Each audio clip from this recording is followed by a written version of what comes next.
आप सभी को इस पावन पर्व में 26 जनवरी के पावन पर्व में हार्दिक अभिनंदन है।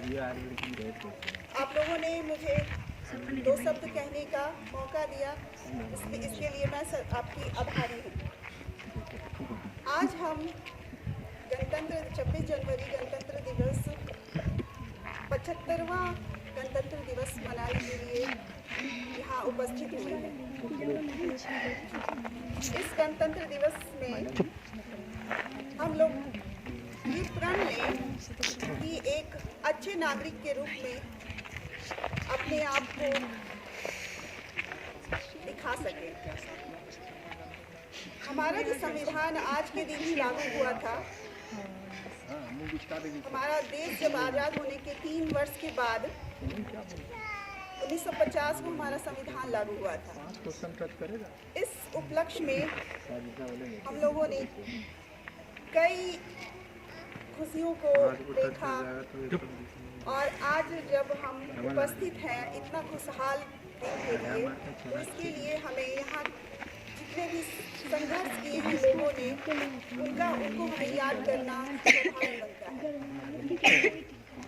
हमारे जो संविधान निर्माता या संविधान के जनक, संविधान के पिता डॉक्टर भीमराव अंबेडकर और संविधान समिति के अध्यक्ष डॉक्टर राजेंद्र प्रसाद जी का स्मरण करना बहुत महत्वपूर्ण हो जाता है।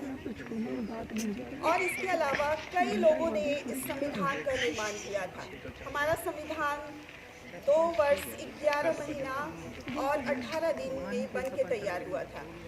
और सिर्फ ये दिन ही नहीं है, इसमें कई लोगों का योगदान है जो आज हम खुली हवा में सांस ले रहे हैं। हमें स्वतंत्रता तो मिल गई थी, लेकिन हमारा नियम क्या था, किस नियम पर हम चलते, उसके लिए हम अभी तक तैयार नहीं थे। तो 3 वर्ष के पश्चात बहुत लोगों की मेहनत के बाद हम अपने देश के नियम पर चलना शुरू कर चुके हैं। ये जो संविधान है, इस संविधान में हम लोगों ने क्या क्या नहीं प्राप्त किया है इस संविधान के द्वारा।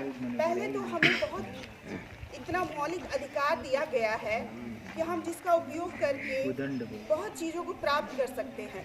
इसके साथ साथ अधिकारों के साथ साथ हमें मूल कर्तव्य भी याद दिलाया गया है। मौलिक कर्तव्य दिया गया है ताकि हम अपने कर्तव्यों को ना भूलें।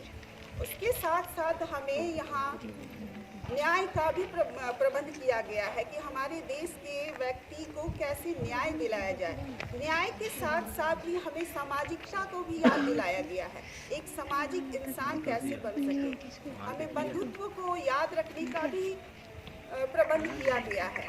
और इसके साथ ही हमारा देश का संविधान यह भी बताता है कि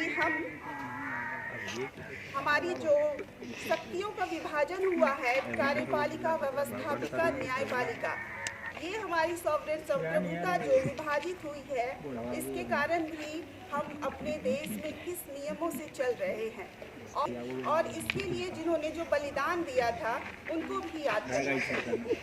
इसके साथ हम लोगों ने बहुत सारी प्रगतियाँ देखी। भारत में बहुत प्रगति किया आज़ादी के बाद, संविधान के बाद, लेकिन आज भी ये भूलना नहीं होगा कि हमारे देश में अशिक्षा है, गरीबी है, असमानता है, आतंकवाद है, ये सारी बुराइयां अभी भी व्याप्त है। तो ये हमारा विकासशील देश, विकसित देश बहुत हद तक हो चुका है, लेकिन विकसित करने के लिए इसमें आप युवाओं का बहुत बड़ा योगदान होगा।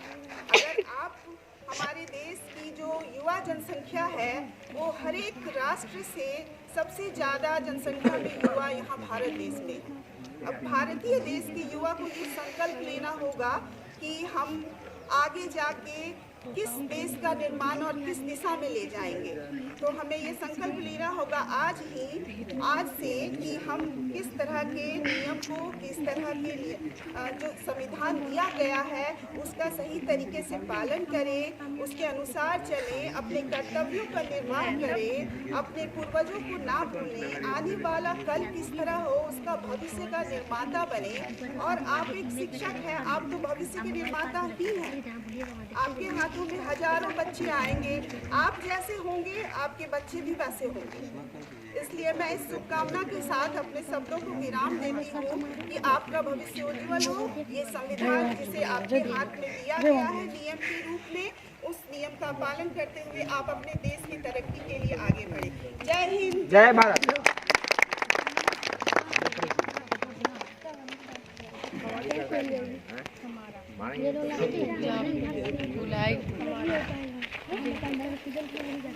अरे कोई दिक्कत है देख